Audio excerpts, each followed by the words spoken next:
The heads of Muslim countries should have taken a stand on this. But instead, a lot of our heads of state kept saying things like, well, we are moderate. The moment you say you're a moderate Muslim, you automatically say that there is some extreme form of Islam. Our head of state at the time, after 9/11, he coined a phrase called enlightened moderation. I understand English better than most. I still don't know what it means. Enlightened moderation was a term to appease those who were relating terrorism to Islam. And unfortunately, as a result, there was this perception that there are different types of Islam. There's some radical Islam, there's some moderate, there's some liberal Islam. There is only one Islam, Islam of our Prophet Muhammad sallallahu alaihi wasallam. There is no other Islam. In human communities, in every human community, you have your moderates, you have your liberals, you have your conservatives, you have your fanatics. Every human community has that. The man who walked into the mosque in New Zealand clearly was not a normal person. So, but why no other human community was branded with their religion? 1.5 billion people branded by these terms. And there always should be self-criticism, because that's how you improve. Unless you analyze your mistakes, you can't improve yourself.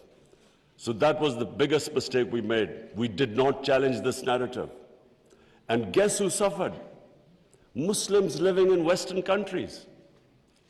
They kept suffering, because any incident would happen, any terrorist incident by a Muslim immediately meant that every Muslim became branded. When 9/11 happened, I still remember, people were petrified in Pakistan that I hope there was no Pakistani involved.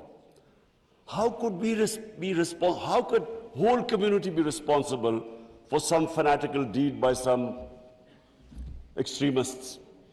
So therefore, this was it was one of the worst periods for Muslims living in non-Muslim countries. And then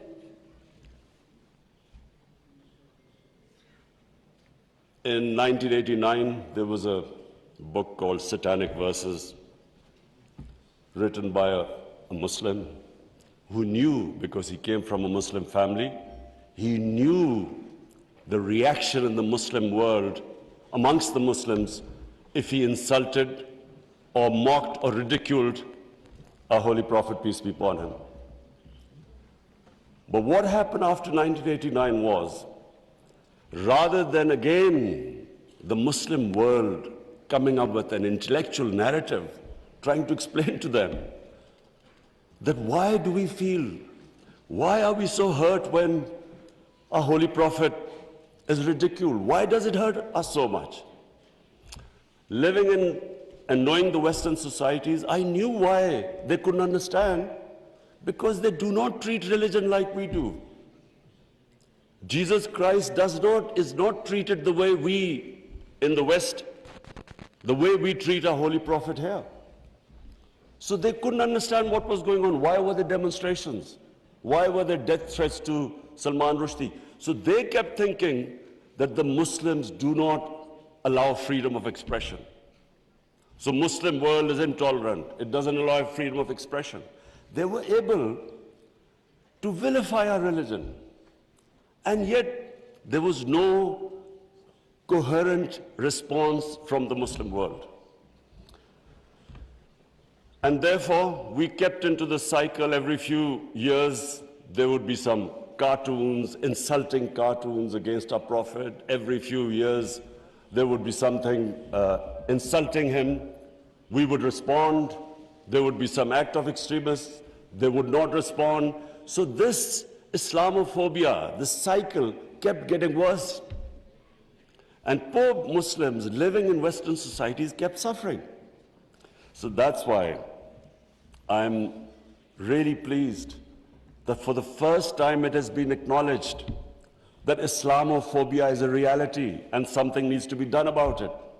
And from now onwards, we hope that we will be able to put forward a narrative that why it hurts us so much.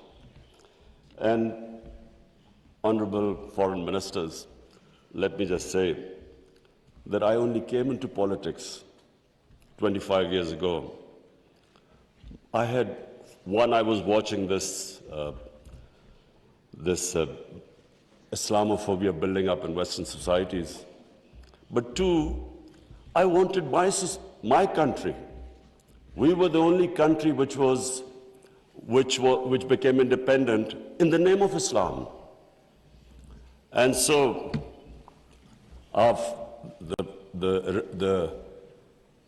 the objective resolution of our founding fathers was to make an Islamic welfare state based on the state of Medina. So I came into politics 25 years ago because that was my goal. And just in this August gathering, let me just say, in the history of mankind, there was never a more just and humane state. Unfortunately, our children don't know about it. Even we in Muslim countries don't know that the modern state our Prophet created. Forget about Western countries or non-Muslims. How would they know about it when we ourselves don't understand that he created a state which laid the foundation of one of the greatest civilizations in human history for the next few hundred years. And that foundation was laid in the state of Medina. So what was that foundation? This is again what most people don't understand.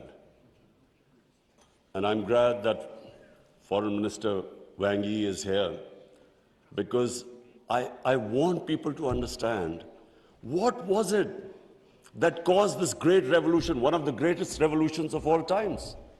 The state of Medina was one of the greatest revolutions. What was it? Number one, our Prophet was given the title in our holy book, the Quran, as Rahmatul lil Alameen, mercy for mankind, not mercy for Muslims. He came as a mercy for mankind. He came to unite mankind, not divide mankind.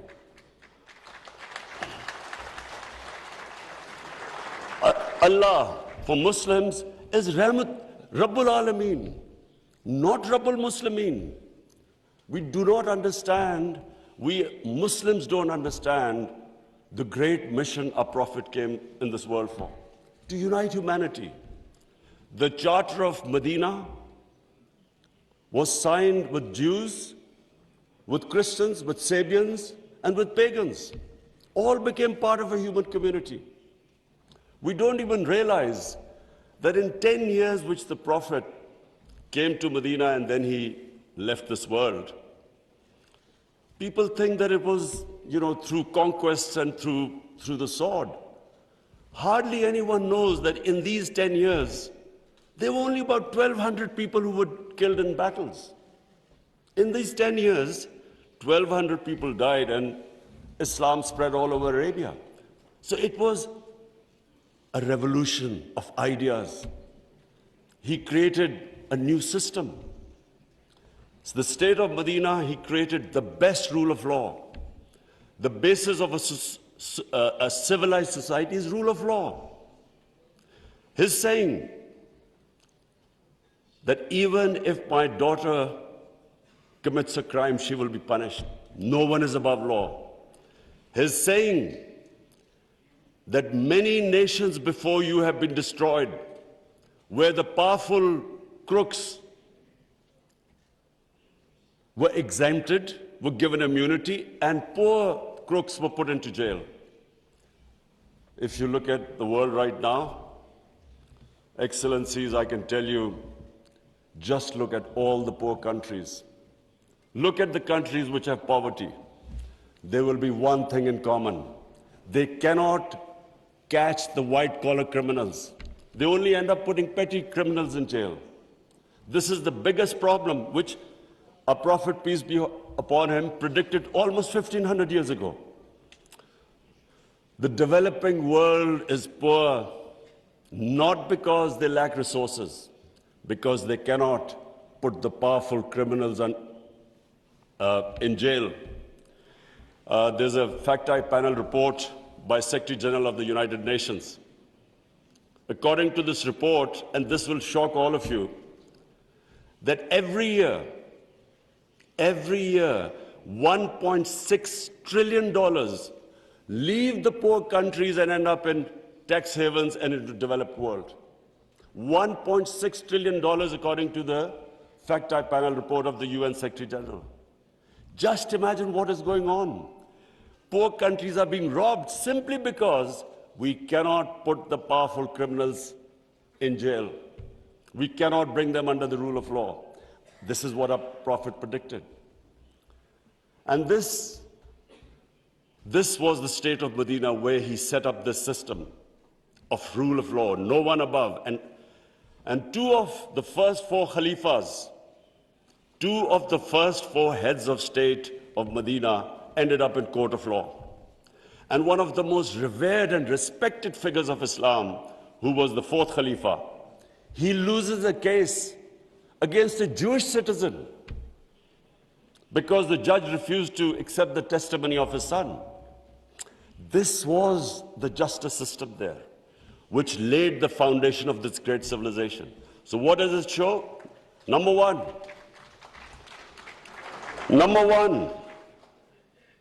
that minorities were equal citizens. They were equal citizens in front of law. There was no discrimination. Secondly, it shows that a common citizen could win a case against the head of state. No one was above law. This is 600 years before the Magna Carta was signed in England, which was the beginning of the democratic struggle of Britain.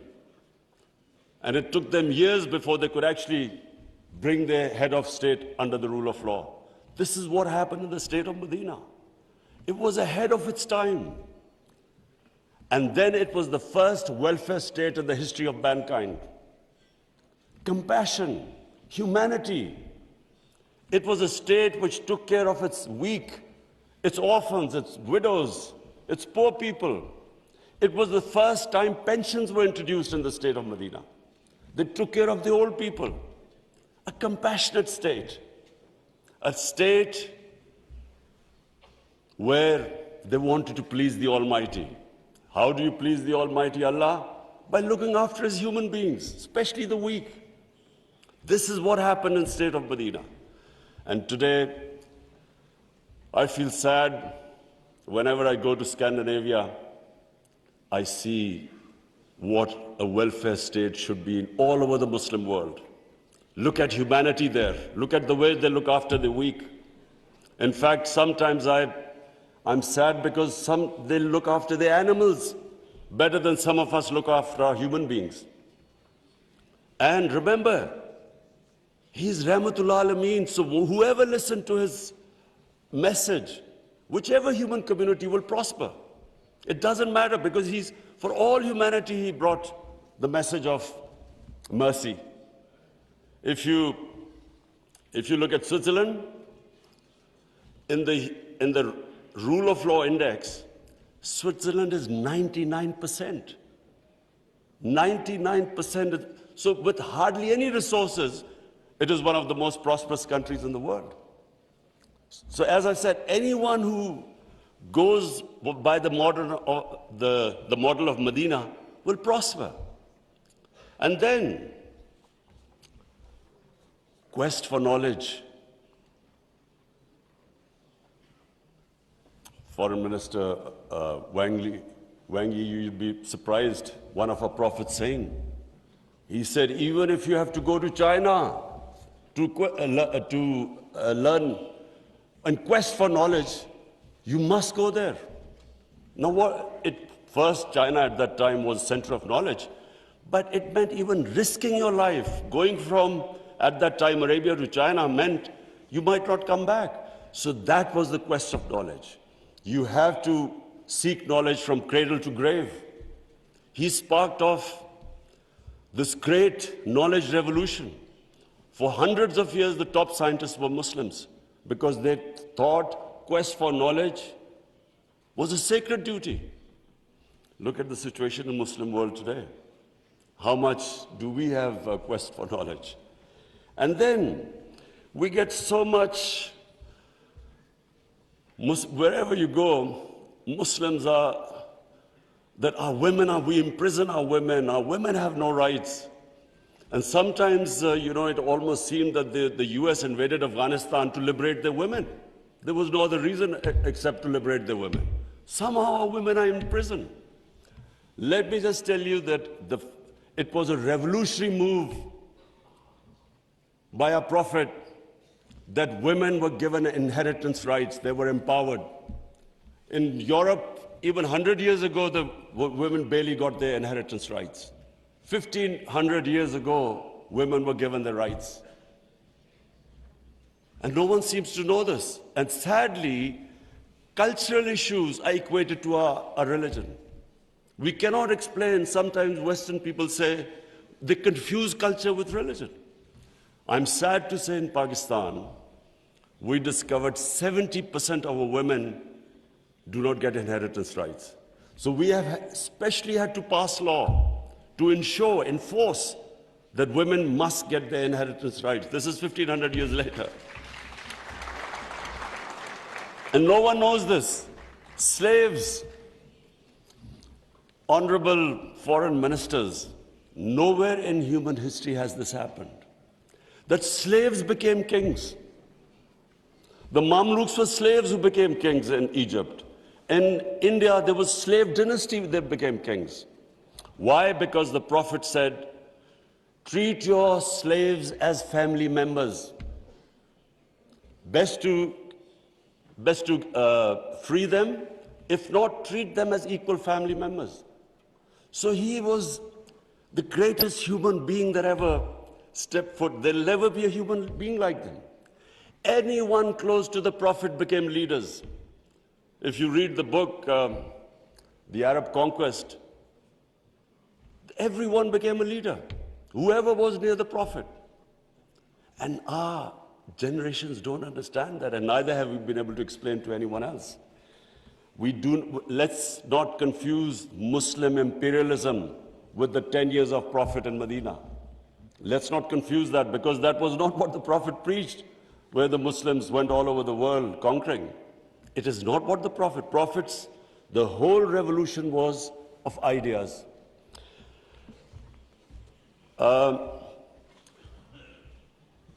Honorable foreign ministers, one of the ideas of OIC is to protect Islamic values.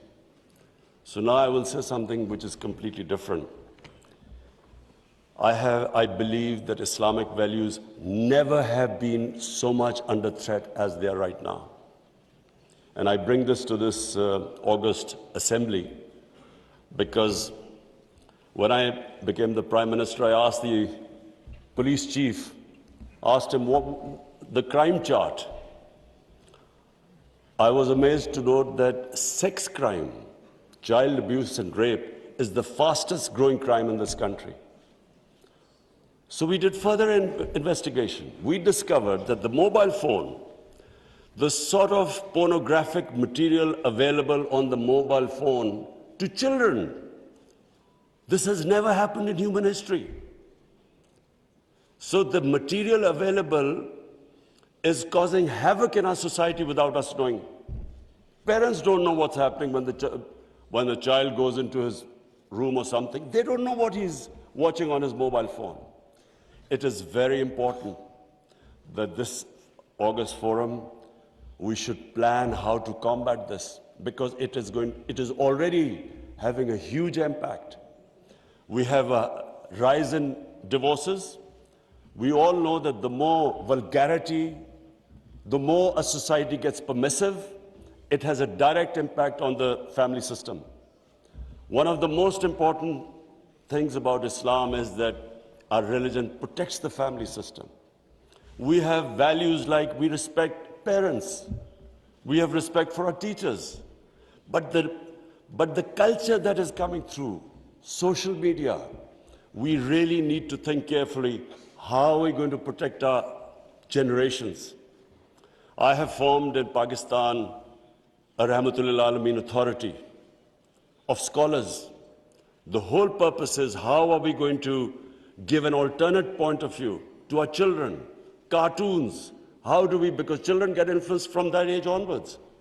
How do we strengthen our children against this unpredictable social media revolution? How do we know where it is going? So I think that I thought at this meeting I should mention, because we need to start thinking about alternate media, how we can compare. You can't stop social media, but we can give our children, fortify them, strengthen them ethically and morally. Now I come to, two important political issues. One is Palestine and the other is Kashmir. Honorable Foreign Ministers, we have failed both the Palestinians and the people of Kashmir. I'm sad to say that we have been able to make no impact at all. They don't take us seriously. We are a divided house, and those powers know it. We are 1.5 billion people, and yet our voice to stop this blatant injustice is insignificant. We are not talking about conquering some country. We are simply talking about the human rights of the people of Kashmir and Palestine, the international law, which is on their side, United Nations Security Council resolutions that back their right. In Kashmir, the international community promised them the right to decide their own destiny through a plebiscite. That right was never given to them.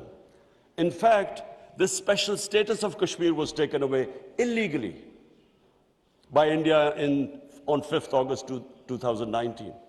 Nothing happened because they feel no pressure.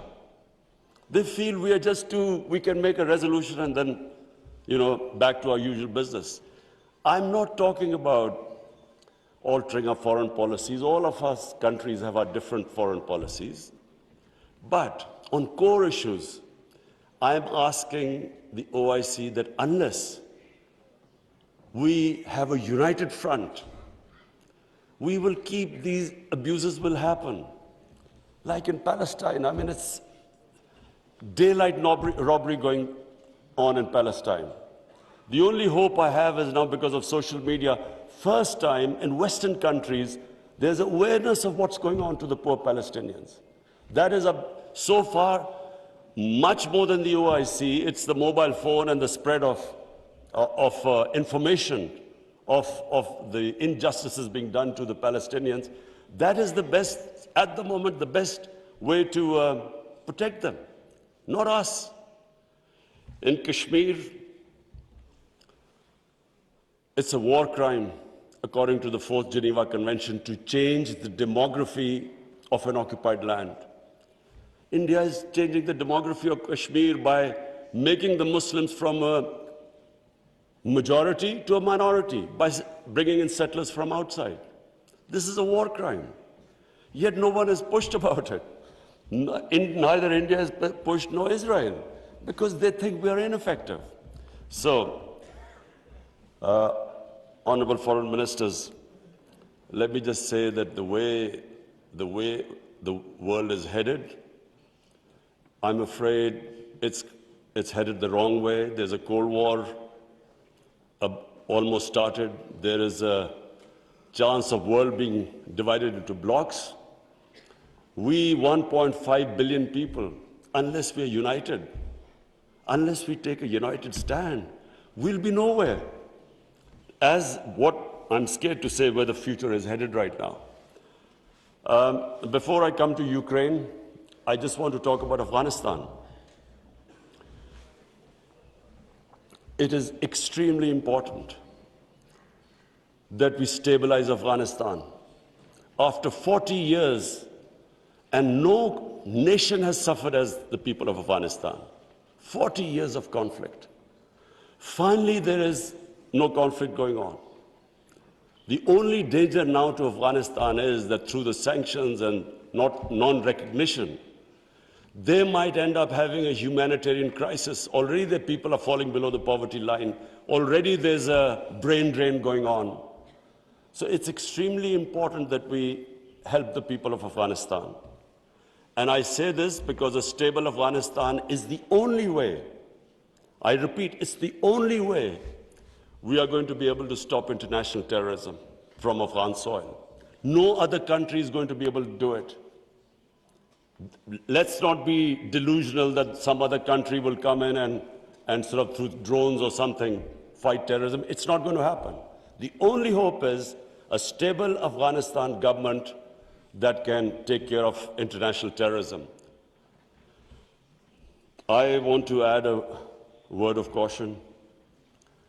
Anyone who knows the Afghan character should be cautioned that please do not push the people of Afghanistan to do things where they feel that their sovereignty is being threatened.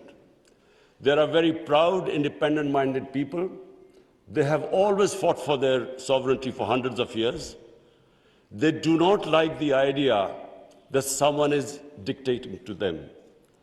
So I would caution that let's help them, let's encourage them, let's get them involved in the international community. And I believe that the people of Afghanistan are strong enough to evolve and go in the right direction. But please let's remember that the Afghan character does not like outside interference. And finally, I come to Ukraine. I'm, like I think everyone here and the rest of the world, we're all worried about what's going on there. May I suggest that the OIC, during its discussions, the foreign ministers, we should think about how we, represent 1.5 billion people, how we can mediate, how we can bring about a ceasefire, how we can try and put an end to the conflict. I'm going to meet His Excellency Wang Yi after this, and I want to discuss how maybe OIC, along with China, how we can all step in and try to stop this conflict, which is going to have, if it keeps going the way it is, it will have great consequences for the rest of the world. I have already, as the head of the government here, I can tell you that we are already suffering. Oil prices have gone up, gas prices have shot up, wheat prices have gone up because of this war. And if this keeps continuing, this is only going to get worse. So therefore, we should, all the countries which are non-partisan, we are in a special position to be able to influence this conflict. So as I said, I would want the foreign ministers, Shah Mahmood Qureshi, please discuss with the other foreign ministers, and I will discuss with His Excellency, the Chinese Foreign Minister, how we can all, as a bloc, OIC and China, how we can influence the events in Ukraine and stop this and have some ceasefire and resolve this conflict. Lastly, honourable foreign ministers, let me again say what a pleasure it was to welcome you to my beautiful country. I want to end by saying, again, I repeat, that the world is moving in a direction which is sadly worrisome for all of us. In bloc politics, in Cold War, and let's just 1.5 billion people we keep underestimating the strength we have. Somehow we lack self-belief. As a sportsman, I can tell you that a team that has self-belief will defeat a team that is far more talented but doesn't have self-belief. We don't have self-belief. We somehow look to others to help us and get justice. But as where the world is headed, it is extremely important that we get united and on certain core issues take a stand. And let's not be dragged into this, into blocks, into the conflicts. We should stay as a bloc and show our power in bringing about peace rather than becoming part of some conflict. Thank you very much.